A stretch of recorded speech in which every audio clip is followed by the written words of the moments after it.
नमस्ते, नमस्कार प्यारे साथियों, कैसे हैं आप सभी? आशा करती हूँ सभी प्यारे बच्चे एकदम बढ़िया होंगे, एकदम मस्त होंगे और बहुत ज़्यादा बेहतरीन, बहुत ज़्यादा शानदार होंगे।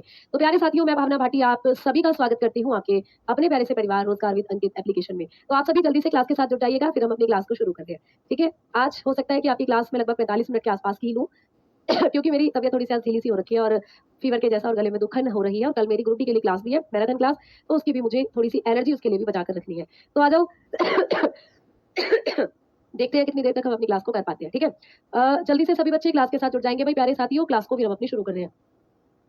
तो आप लोगों को एक और बात बता देना चाहती हूँ कि आरुषि मैम की जो 6 बजे आपकी ज्योग्राफी की क्लास होती है, वो आज नहीं हो पाएगी क्योंकि मैम की भी आज ग्रुप डी में क्लास चल रही है, मैराथन क्लास। तो इसी वजह से मैम आपकी क्लास नहीं अटेंड कर पाएँगी 6 बजे वाली। तो मैं सभी बच्चों से उम्मीद करूँगी कि सभी बच्चे जो ज्योग्राफी में अभी तक आप लोगों का हो चुका है चैप्टर, उनका रिवाइज़ कर लेंगे आप लोग बैठकर 6 बजे, ठीक है? तो आ जाओ, अब हम बाकी की क्लासेस को करना शुरू करते हैं, ठीक है बेटा? तो नमस्ते सभी को नमस्कार, थोड़ा-सा हाँ, ऐसा लग रहा है कि हाँ, थोड़ा-सा बदन दर्द और सर दर्द ये सब पूरा जैसे बुखार में हो जाता है कई बार और गले में दुखन, वैसे से फीलिंग आ रही है, दवाई मैंने ले ली है। काफ़ी दिन से चल रहा है मेरे साथ दिक्कत, वायरल है तो थोड़ा-थोड़ा धीरे-धीरे जाएगा। बाकी कल मैराथन है तो उसके लिए भी मुझे एनर्जी जुटानी है प्यारे बच्चों। तो आइए आज हम एक नए टॉपिक के साथ क्लास को शुरू करेंगे, ठीक है? जिसका नाम है ब्लड। तो हम लोगों ने अभी तक अपने रुधिर से संबंधित जो हमारा दिल था, यानी कि सर्कुलेटरी सिस्टम में अपने दिल के बारे में हमने पढ़ लिया था। अब हम बात करने वाले हैं अपने ब्लड वाले टॉपिक की। ब्लड होने के बाद मैं आपको दूसरा ह्यूमन सिस्टम कराना शुरू कर दूँगी। राधे-राधे सभी को गुड आफ्टरनून सभी प्यारे साथियों को नमस्कार। तो आ जाओ जल्दी से अब हम क्लास को शुरू करते हैं। आज 6 बजे वाली आपकी ज्योग्राफी की क्लास नहीं होगी क्योंकि मैम की मैराथन चल रही है, मैंने बता दिया आपको, ठीक है? और कल आप लोगों की ये वाली क्लास नहीं होगी क्योंकि कल मेरी मैराथन चलेगी। तो कल आप लोगों की एप्लीकेशन पर ये क्लास नहीं होगी बेटा, ठीक है? तो सभी बच्चे अपना अच्छे से रिवीजन कर लेंगे बैठकर। आ जाओ अब हम बात करते हैं ब्लड के बारे में। सबसे पहले बात करते हैं कि मैम ब्लड के अध्ययन को क्या कहा जाता है? आपको पेपर में पूछा जाएगा कि जब हम लोग रुधिर का अध्ययन करते हैं, उसको क्या कहते हैं? कई बार क्वेश्चन बना भी है कि ब्लड का जो अध्ययन होता है उसको क्या कहते हैं? या ऐसे बन जाता है कि हेमेटोलॉजी किसका अध्ययन होता है? तो ब्लड के अध्ययन को कहा जाता है हेमेटोलॉजी। तो हेमेटोलॉजी किसका अध्ययन है भाई आप लोग बताकर चलते हो ब्लड का, ठीक है? ऐसे हिंदी में लिखते हैं हेमेटोलॉजी। तो हेमेटोलॉजी किसका अध्ययन हो जाता है आप लोग बताते हो रुधिर का अध्ययन, ठीक है? अब बात आती है कि मैम रुधिर होता क्या है? ये क्या है? अब तुम कहोगे मैम एक लाल-लाल कलर का लिक्विड है, जब हमें चोट लगती है तो हमारे शरीर से निकलता है। तो बिल्कुल सही बात, बट वास्तव में ये है क्या? जैसे आपका पूरा शरीर बहुत सारी चीज़ों से मिलकर बना है। आपके शरीर में आपकी हड्डियाँ हैं, आपके शरीर में आपका मांस है, मसल्स है, मांसपेशी है, आपके शरीर के अंदर बहुत सारी कोशिकाएँ हैं। तो ये जो आपकी बॉडी के अंदर ब्लड है, वास्तव में ये क्या है? ब्लड किससे मिलकर बना है? तो रुधिर होता है बेटा एक कनेक्टिव टिश्यू। तो ब्लड क्या है आप लोग बताकर चलते हो? Liquid connective tissue. रुधिर होता है प्यारे साथियों लिक्विड कनेक्टिव टिश्यू। अब कई बच्चों के दिमाग में एक बात चल रही होगी कि लिक्विड कनेक्टिव टिश्यू पहले हिंदी में लिख दूं, इसको कहते हैं बेटा तरल संयोजी ऊतक। जो रुधिर होता है ये क्या है? कभी भी आपको पूछे तो आप कहोगे कि रुधिर एक तरीके का ऊतक है।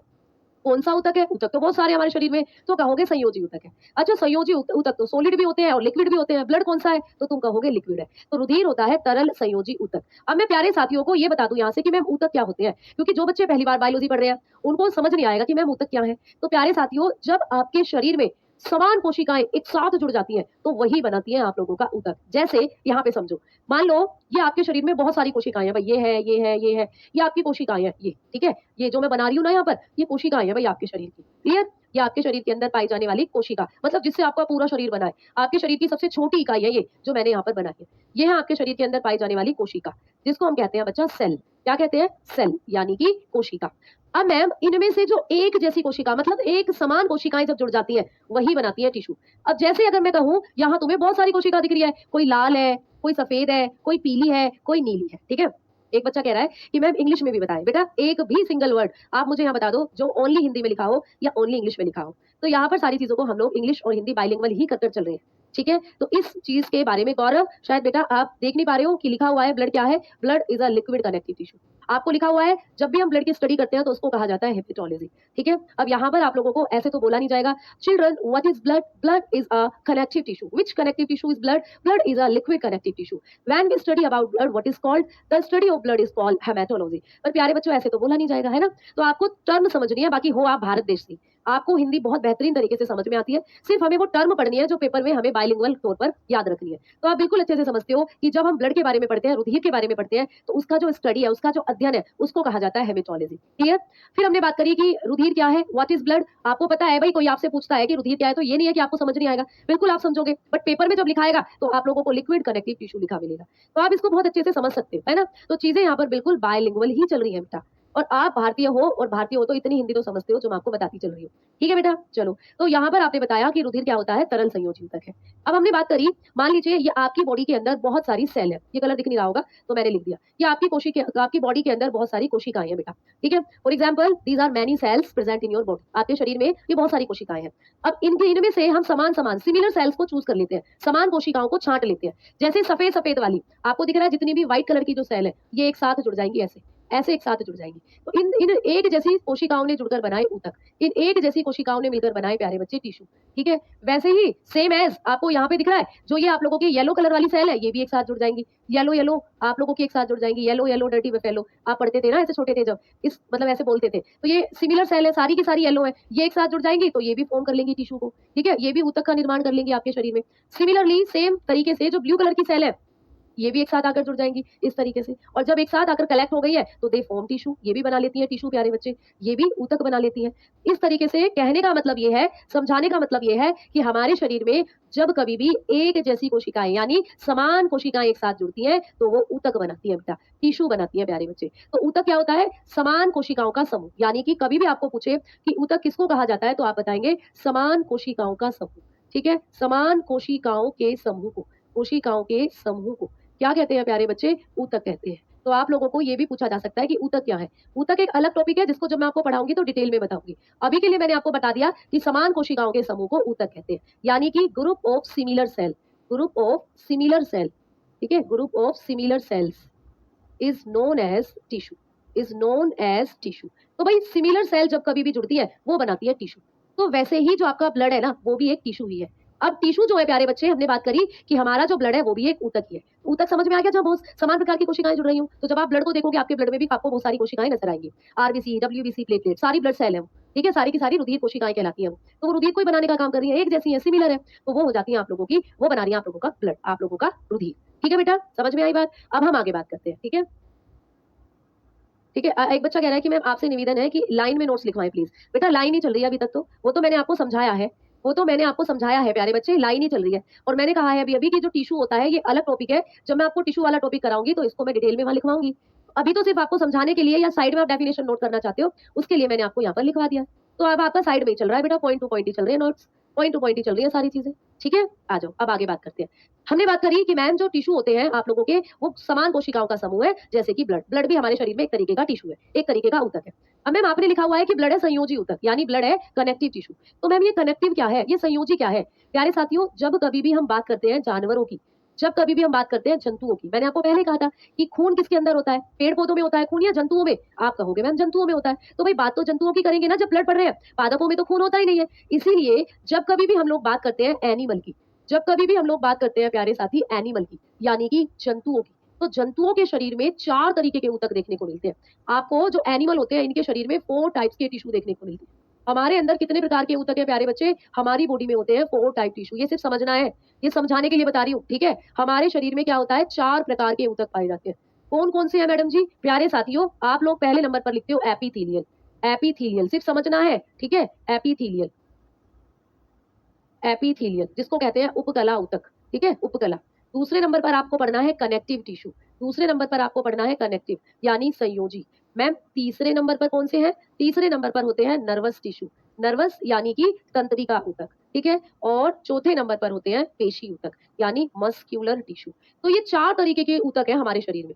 अब हम पढ़ रहे हैं ब्लड को, हम पढ़ रहे हैं प्यारे बच्चे ब्लड के बारे में, रुधिर के बारे में। तो पेपर में जब आपको क्वेश्चन बनेगा कि बताइए रुधिर जो होता है ये किस प्रकार का कनेक्टिव, किस प्रकार का टिश्यू है, आपको ऐसे क्वेश्चन आएगा और ये चारों कनेक्टिव टिश्यू आपको लिखे मिलेंगे। तो आपको पता होना चाहिए कि रुधिर जो होता है इन चारों में से कौन सा टिश्यू है? जल्दी से बताओ कौन सा टिश्यू है प्यारे बच्चे? अगर हम लोग आपको पेपर में क्वेश्चन दें या आप लोग अगर क्वेश्चन की बात करते हैं तो आपको पेपर में आएगा कि जो रुधिर होता है वो किस तरीके का ऊतक है।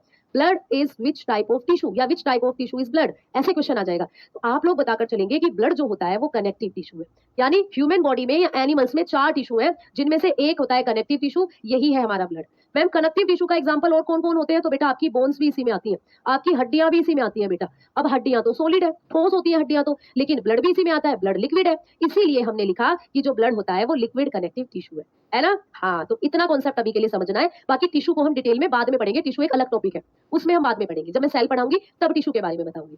फिलहाल हम पढ़ रहे हैं ब्लड, तो अब आप मेरे ख्याल से दोनों पॉइंट आपके क्लियर हो गए।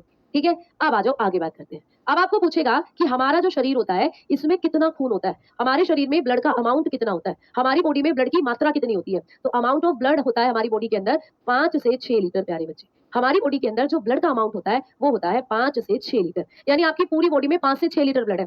मैम लड़कियों में क्या इतना ही ब्लड होता है? वैसे तो पेपर में लड़का और लड़की करके नहीं पूछता, लेकिन फिर भी मैं आपकी जानकारी के आधार पर बता दूँ, क्या मैम लड़कियों के शरीर में भी इतना ही खून होता है? तो भैया लड़कियों के शरीर में खून कम होता है।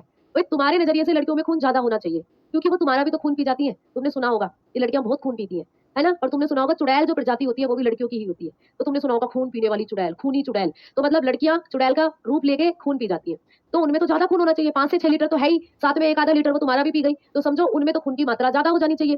फिर भी बेचारियों में खून की पूर्ति नहीं हो रही, फिर भी लड़कियों के शरीर में खून कम ही रहता है। तो कभी कोई जनरली आपसे पूछे कि लड़कियों के शरीर में भी क्या उतना ही खून है जितना लड़कों के शरीर में होता है? तो कहोगे नहीं, लड़कियों के शरीर में 1 से आधा लीटर खून कम होता है बेटा। अगर मैं लड़कियों की बात करूँ तो लड़कियों के शरीर में 4 से 5 लीटर ब्लड आपको देखने को मिलता है। ठीक है? तो लड़कियों के शरीर में खून क्यों कम होता है? इसलिए कम होता है कि लड़कियों के शरीर में बहुत सारी बायोलॉजिकल रिएक्शन चलती है जो लड़कों के शरीर में नहीं होती। जैसे लड़कियों के शरीर में चलता है महामारी चक्र, मेंस्ट्रुएशन साइकिल। लड़कियों में हर माह रक्त स्राव होता है, महामारी चक्र चलता है। पीरियड्स जिसको हम लोग नॉर्मली बोलते हैं, तो बहुत सारा ब्लड तो वहाँ लूज़ हो जाता है महिलाओं का। दूसरा महिलाओं में जब प्रेगनेंसी होती है तो बच्चे के निर्माण में भी बहुत सारा खून है जो लग जाता है। तो एक बच्चे का जो विकास, बच्चे को जो पोषण मिलता है वो माता के खून से ही मिलता है। इसीलिए महिलाओं में खून की मात्रा हमेशा कम रहती है लड़कों की तुलना में। ठीक है भाई, समझ में आ गई बात? क्लियर? अब आ जाओ आगे बात करते हैं। इतनी बेइज्जती मत करो मैम। नहीं, ये बेइज्जती नहीं थी, ये क्लियर सा जवाब था कि लड़कियाँ जो होती हैं उनके शरीर में खून कम ही रहता है बेटा हमेशा। ठीक है? आ जाओ आगे बात करते हैं। अब बात करते हैं कि मैम जो ब्लड होता है इसका पीएच मान कितना होता है? इंपॉर्टेंट पॉइंट, पेपर में बहुत बार पूछा गया पॉइंट है। हमारा जो ब्लड होता है इसकी पीएच वैल्यू कितनी होती है नहीं? रुधिर का पीएच मान कितना होता है? अब कई बच्चे सोच रहे हैं मैम पीएच मान क्या होता है? पीएच मान प्यारे बच्चे एक वैल्यू होती है, जो क्या बताती है? जो बताती है कि कोई भी चीज़ अम्ल है या क्षार है।